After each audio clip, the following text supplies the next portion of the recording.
नमस्कार, मी निलिमा कदम. इयत्ता 6वी मराठी बालभारती. आपले परमवीर. आपले परमवीर. परमवीर चक्र हा भारताचा सर्वोच्च लष्करी सन्मान आहे.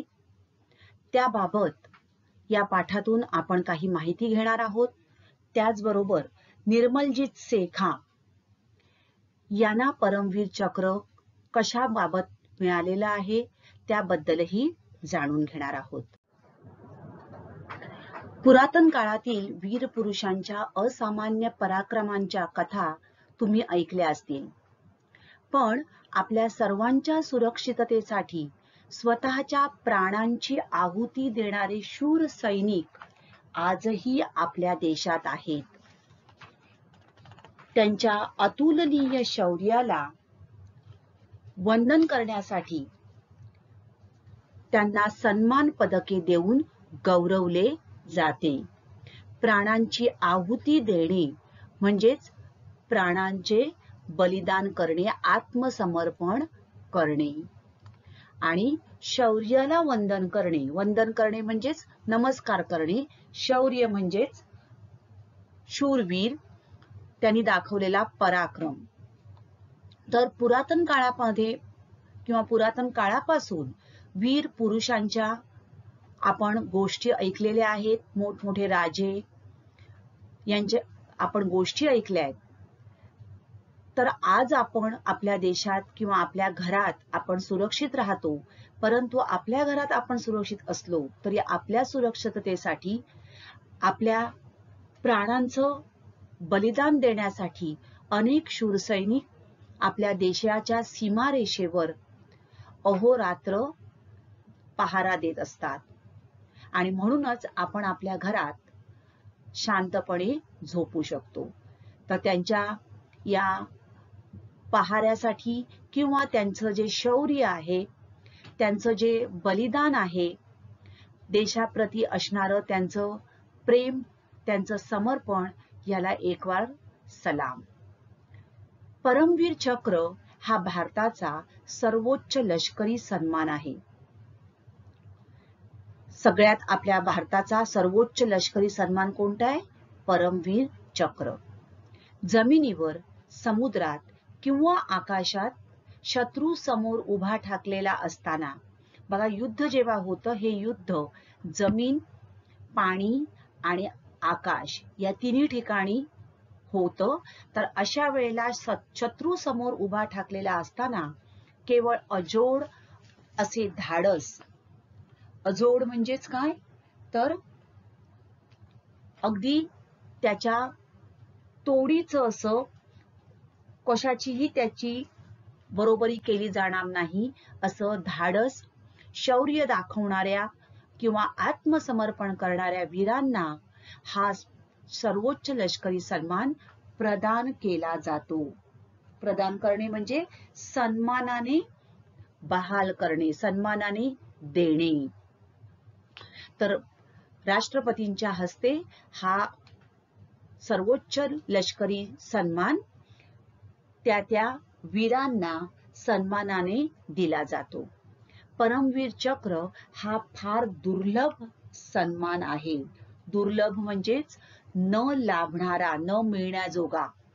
म्हणजे त्यासाठी कोणत्या प्रकारचं शौर्य दाखवावं लागत असेल ते बघा. न मिळण्याजोगा असा हा सन्मान आहे. आतापर्यंत फक्त 21 वेळाच हा सन्मान प्रदान करण्यात आला आहे. बघा, 1947 पासून म्हणजे भारत स्वतंत्र झाल्यापासून आतापर्यंत 21 वेळाच हा सन्मान प्रदान करण्यात आला आहे. आणि त्यातील 14 वीरांना तो मरणोत्तर देण्यात आलेला आहे. मरणोत्तर म्हणजे मरणानंतर. तर युद्धामध्ये शौर्य गाजवत असताना किंवा शत्रू बरोबर लढत असताना ज्या वेळेला काही सैनिकां काय झालेले आहेत, धारातीर्थी पडलेले आहेत आणि अशा 14 वीरांना तो मरणोत्तर देण्यात आलेला आहे. म्हणजे त्यांच्या मरणानंतर हा पुरस्कार सन्मान त्यांना देण्यात आलेला आहे. तर हा आहे परमवीर चक्र. हे अशा प्रकारचं पदक आहे. आपण याच्याबद्दलही माहिती घेणार आहोत. हे घेण्या अगोदर आपण हे बघा, हे आहे वज्र. इंद्राचं हे एक अस्त्र आहे. तर इंद्र वज्र म्हणजे विजेचा कडाडणारा प्रहार. विजेचा कडाडणारा प्रहार. प्रहार म्हणजे आघात. तर वीज जशी विजेचा जसा आघात होतो तसं हे इंद्राचं अस्त्र आहे. हे एक अजोड अजिंक्य असे शस्त्र समजले जाते. तर इंद्राचं हे शस्त्र हे काय आहे? अजोड अजिंक्य असे, अजिंक्य म्हणजेच जिंकता न येणारे असे हे शस्त्र समजले जाते. दधीची ऋषींच्या परमोच्च त्यागामुळे हे शस्त्र अमोघ झाले आहे. परमोच्च म्हणजे अगदी सर्वात उच्च प्रतीचा त्याग. दधीची ऋषी म्हणून एक ऋषी होऊन गेले. त्यांनी अगदी पराकोटीचा त्याग केलेला आहे आणि त्यामुळे, त्याग म्हणजे सोडून देणे, त्यांनी जे समर्पण केलेलं आहे त्यामुळे हे शस्त्र अमोघ झाले. अमोघ म्हणजे धारदार. आता याबाबत एक छोटीशी आपण गोष्ट बघणार आहोत दधीची ऋषींची. आता इंद्रवज्र म्हणजेच हे इंद्राचं शस्त्र कसे तयार झाले त्याविषयीची एक दंतकथा अशी आहे. काय आहे ती दंतकथा ती आपण बघूया थोडक्यात. हजारो वर्षापूर्वी एका राक्षसाने जगातले सगळे पाणी पळवून नेले. निष्पाप माणसे पाण्या वाचून तडफडू आणि मरू लागली. या राक्षसावर कोणत्याच साध्या सुध्या शस्त्राचा परिणाम होईना. मग ते लाकडाचे असे नाहीतर धातूचे. त्याला हरवेल असे अमोघ शस्त्र बनवण्यासाठी काहीतरी दिव्य पदार्थ हवा होता. बघा, अमोघ म्हणजेच काय सांगितलं मी? धारदार, तीव्र. की तो जो राक्षस आहे तो राक्षसी वृत्तीचा असतो आणि त्याने काय केलं? पाणी पळवून नेलं आणि कोणत्याही शस्त्राचा त्या राक्षसावर परिणाम होत नव्हता. आणि म्हणून त्या राक्षसाला हरवण्यासाठी एक धारदार असं शस्त्र बनवण्यासाठी एक दिव्य पदार्थ, तेजस्वी पदार्थ हवा होता, जेणेकरून त्या पदार्थाने तयार केलेल्या त्या शस्त्रामुळे त्या राक्षसाचा वध होऊ शकेल. दधीची ऋषींच्या हाडामध्ये असे दिव्य सामर्थ्य होते आणि दधीची ऋषींचे मानसिक सामर्थ्य ही तेवढेच मोठे होते. आता असा हा जो दिव्य पदार्थ हवा होता तो कुठे मिळणार हे शोधण्यासाठी सगळ्यांनी प्रयत्न केले. त्यावेळेला नाव समोर आलं दधीची ऋषी. मग दधीचे ऋषी जे होते या ऋषींचंच नाव का समोर आलं? तर बघा, हा जो राक्षस होता, हा राक्षस म्हणजे त्याचं नाव आहे वृत्रासूर. राक्षसाचं नाव होतं वृत्रासूर. आणि या वृत्रासूर नावाच्या राक्षसाने बऱ्याच देवतांचा पराभव केलेला होता. त्याने सगळ्या देवदेवतांना अगदी हैराण करून सोडलेलं होतं. आणि म्हणून मग या वृत्रासुराला मारण्यासाठी नारदाने सांगितलं की कोणता तरी दिव्य पदार्थ हवा आहे, मग हा पदार्थ तुम्हाला कुठे मिळणार, कुठून आणायचा? तर त्यासाठी नारदाने सांगितलं की दधीची ऋषींच्या हाडापासून अस्त्र जर बनवलं तर त्या अस्त्राने या रुद्रासुराचा वध करणे शक्य आहे. बघा, दधीची ऋषींच्या हाडापासून तयार झालेलं अस्त्र जर बनवलं तरच ते अस्त्र या रुद्रासुराला मारण्यासाठी कामी येऊ शकेल.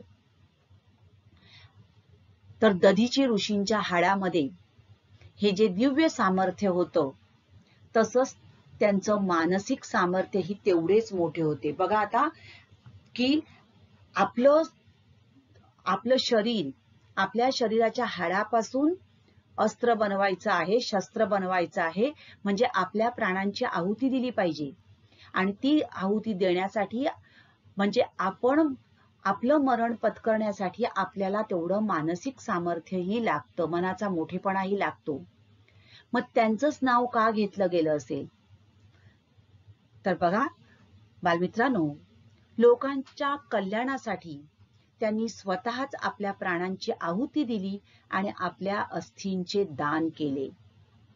ज्या वेळेला दधीची ऋषींना हे सांगण्यात आलं, त्यावेळेला त्यांनी मोठ्या मनाने लोकांचं कल्याण जर होत असेल तर माझं शरीराचं दान करायला मी तयार आहे, आणि असं म्हणून त्यांनी स्वतःच आपल्या प्राणांची आहुती दिली आणि आपल्या अस्थींचं दान केलं.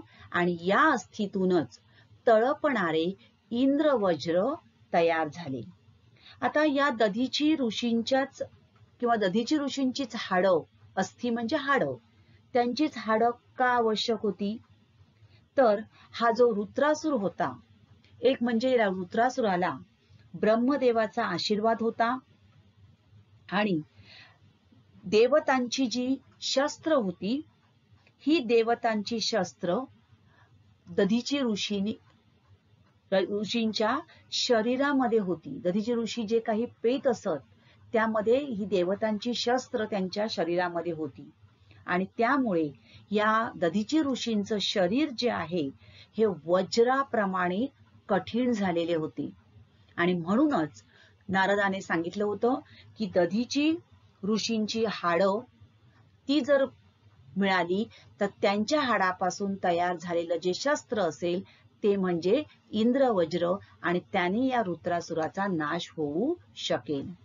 अखेर लोकांच्या कल्याणासाठी या ऋषींनी आपल्या प्राणांची आहुती दिली, म्हणजे स्वतः ते लोकांना त्रास होऊ नये, लोकांचं कल्याण व्हावं म्हणून त्यांनी आपली हाडं दान केली आणि त्यांच्या या अस्थीतून तळपणारे इंद्रवज्र तयार झाले आणि अखेर राक्षसाचे निर्दालन झाले. म्हणजे काय झालं? आणि अशा प्रकारे त्या राक्षसाचा नायनाट करणं शक्य झालं. निर्दालन करणे म्हणजे समूळ नाश करणे. तर दधीची ऋषींच्या अस्थींमुळे इंद्रवज्राला सामर्थ्य मिळाले. तसेच अमोघ सामर्थ्य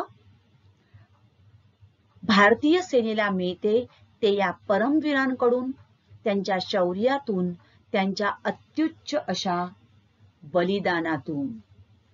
बलिदान म्हणजेच समर्पण. बघा, आपल्या देशासाठी बऱ्याच वेळेला मी आता तुम्हाला सांगितलं की 14 लोकांना हा मरणोत्तर म्हणजे मरणानंतर हा सर्वोच्च सन्मान मिळालेला आहे, म्हणजे त्यांनी आपलं बलिदान दिलेलं आहे. तर असंच त्या दधीची ऋषींच्या प्रमाणेच त्यांनी जसं आपल्या प्राणाची आहुती दिली, बलिदान दिलं, तसंच सामर्थ्य भारतीय सेनेला या परमवीरांकडून, त्यांच्या शौर्यातून आणि त्यांच्या बलिदानातून मिळते. तर अशा प्रकारे हा परमवीर चक्राच्या मागचा हा थोडासा इतिहास मी तुम्हाला एक गोष्ट सांगितली. हे आहेत महर्षी दधीची. हा रुद्रासूर राक्षस आणि याचा नायनाट या दधीची ऋषींच्या अस्थींपासून बनवलेल्या शस्त्राने केला गेला. व्हिडिओ आवडला असेल तर जरूर सबस्क्राईब करा आणि नोटिफिकेशन्स मिळविण्यासाठी या बेल आयकॉनलाही क्लिक करा. पुढील भागामध्ये आपण परमवीर चक्र कशा प्रकारे डिझाईन केलं गेलं याबाबत माहिती घेणार आहोत. धन्यवाद.